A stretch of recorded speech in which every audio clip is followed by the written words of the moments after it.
at the house of Isaiah. And through the ministry, through Christian Life Center Church, I will start with a little prayer.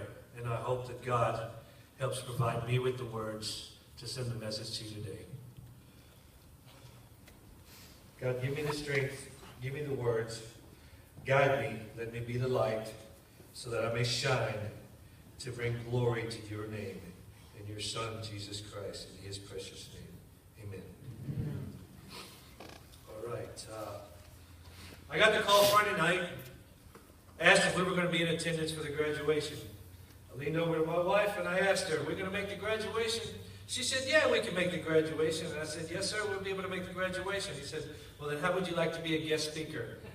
Without hesitation, I said, absolutely. I'd be honored. It is my honor to be up here today, to be able to share with you that I keep here in my Bible.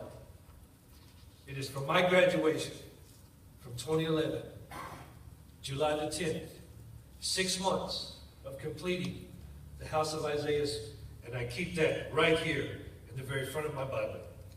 It has all the list of the names, my fellow graduations, and it has all of the scriptures and everything that we were supposed to learn.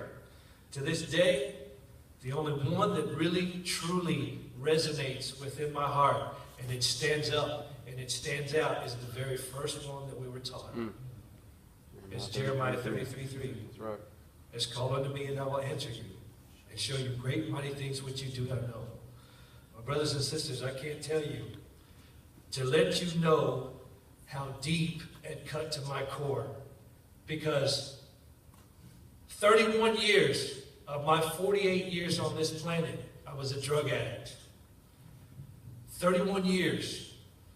I started at age 12. Had no idea what I was doing. I walked into a group at a party in a private room, and they saw me, and they're like, no, come in here. You're going to do this way. You can't tell on us. I've made my peace with those people. We've made our peace. All is forgiven. After a few times of trying it here, trying it there, then it became a daily struggle. Fast forward through as an adult, I went to college. I played under played under baseball scholarships for 3 years. Then I was blessed to play professional baseball. 12 years. The worst. 12 years as a complete functioning addict. It didn't matter what I did on the field. The only thing I could think of was finding a way to go get high after the game. Finding a place to go get high where I wouldn't be seen. So I was ostracized by my teammates because they knew I was bringing it on the field. I was producing every single day. First one at the office, last one to leave. But it didn't matter. Because after the game, instead of hanging out with my teammates, I would go find a place to where I could go get high. Then before I knew it, I had other players coming to me and saying, hey man, I see how hard you're working on the field. I see what you're doing up there. Help me out. You know, the long traveling road trips, the 8 hours, the 12 hours on the bus in the minor leagues. And these guys are dead tired. They're like, how do you have all this energy? How do you have all this up? What are you doing? Help me out. The worst thing I did was turn and let other players do the same thing. Now I see today in professional sports all over the world that drugs are really, really taking over. Performance-enhancing drugs, illegal drugs, prescription drugs, painkillers. It's ruining the lives and careers of many people all over the world, not just athletes, everyday human beings. People who have struggles getting out of bed, going to work. People who have struggles with dealing with the loss of a loved one. Dealing with the loss of their marriage. It cost me my first marriage. It cost me 2 beautiful children that I haven't seen in over 15 years. How do you fight it? How do you come back from it? What do you do? The only thing I learned to do was to reach out to God and pray. Because of Jeremiah 33:3, I was able to ask him to show me some great and mighty things that I did not know. God, I didn't know sobriety. I didn't know that I could live successfully without drugs. I didn't know that I could do all of this drug-free. Today, I'm able to mentor to young prospective baseball players. Today, families trust me to teach their kids the game of baseball, a game that I grew up loving, a game that I grew up living and giving everything that I could to. Today, my family trusts me again. Today, I can keep my head up high because I asked for help. There's no shame in asking for help. We live with the understanding, those of us stuck in our addiction, we live thinking, man, I have disgraced my family. I have disgraced my family name. I've lost all honor. I've lost all dignity. I've sold everything for these drugs. But you don't have to hide anymore. God will forgive you. If you've asked for it, it's been granted.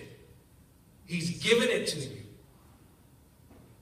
I come to you with a message that the church that we attend, we live in Irving, but we attend church in Carrollton at Bentry Bible Church. Today's message was out of Daniel chapter 3, and it's about Meshach, Shadrach, and Abednego. How even though they weren't sure that God was going to save them from the fiery pit that Nebuchadnezzar had sworn to toss them in, when the trumpets sound and you hear all the music, you will stop and you will bow before this golden God in my shape, in my form, and if you do not, you will be thrown into this fiery pit and you will be burned on sight. And they said, well, we may not know if our God is going to save us, but we will not bow to this idol. So as it turned out, Nebuchadnezzar tossed them into the fiery pit, and he had it warmed up 3 times hotter than it's supposed to be. And when he looked down after having them tossed in, not only did those 3 walk out, a 4th walked out with them. Some say it was their guardian angel. Some say it was Jesus himself. We don't really know. The fact of the matter is, they knew. They knew. I'll trust in the Lord. I will only give worship to the Lord. And I will bow to no idol. I will bow to no drugs. I will bow to no alcohol, whether it be prescription or illegal street drugs. I will not bow to that idol. And I will stand firm in my belief that only God can save me. And they all walked out unscathed. Let me tell you what, for those of you here today, you are Meshach, Shadrach, and Abednego. Your God has saved you. He saved me. Brought me from the pit of hell. Saved me from death. He brought that angel right back here to me.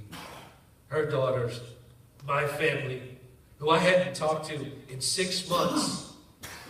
They all showed up to come and save me.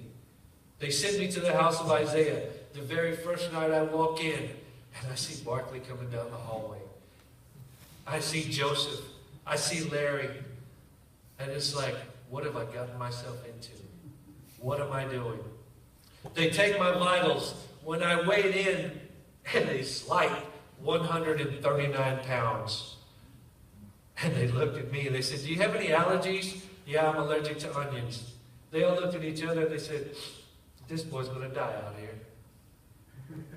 He's no bigger than a minute. He can't eat most of the foods that we have because of his allergies to onions. He ain't going to make it. I just looked at them and it's like, you don't know, man. You don't know. God brought me here. God will bring me through. I'm going to share with you Psalm 31. And I think it's very, very important for the message I have for you today. Psalm 31, in you, O Lord, I have taken refuge. Let me never be ashamed. In your righteousness, deliver me. Incline your ear to me. Rescue me quickly.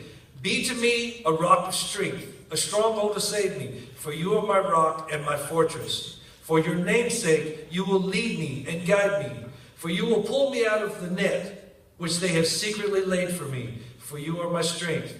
Into your hands I commit my spirit. You have ransomed me, O Lord God of truth. I hate those who regard vain idols, but I trust in the Lord. I will rejoice and be glad in your loving kindness, because you have seen my affliction. You have known the troubles of my soul, and you have not given me over into the hand of the enemy. You have set my feet in a large place. Be gracious to me, O Lord, for I am in distress. My eye is wasted away from grief, my soul and my body also, for my life is spent with sorrow, and my years with sighing.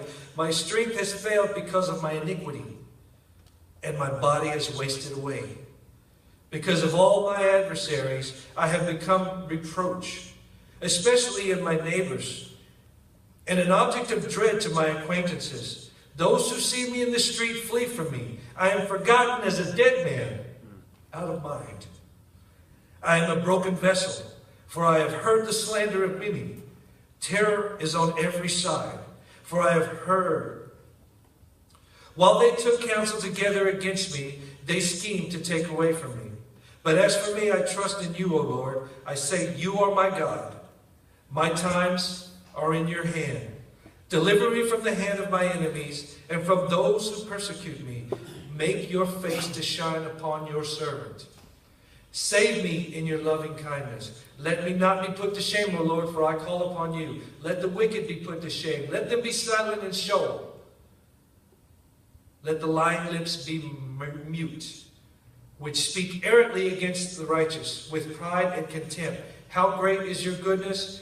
You have stored up for those who fear you, which you have wrought for those who take refuge in you before the sons of men. You hide them in secret place of your presence from the conspiracies of man. You keep them secretly in a shelter from the strife of tongues. Blessed be the Lord, for he has made marvelous his loving kindness to me in a besieged city. As for me, I said to my alarm, I am cut off from you before your eyes. Nevertheless, you heard my voice and my supplications when I cried to you, O Lord, I love thee. All of you, his godly ones, the Lord preserves the faithful. He preserves the faithful. Be strong and let your heart take courage, and all you hope in the Lord. Amen. Don't let the shame keep your head down. Walk with your head high. Stay strong in your faith. You have been delivered. It's not you will be delivered. If you're here today, you have been delivered. And for all the families that have suffered, I pray with you. I pray for you. And I hope that your family's lives are able to be restored as my family's lives have been able to restore. My name is J.J. Munoz. 5 years clean and sober because of the house of Isaiah, because of the grace of God. And a special thanks to Isaiah Robertson. Thank you very much.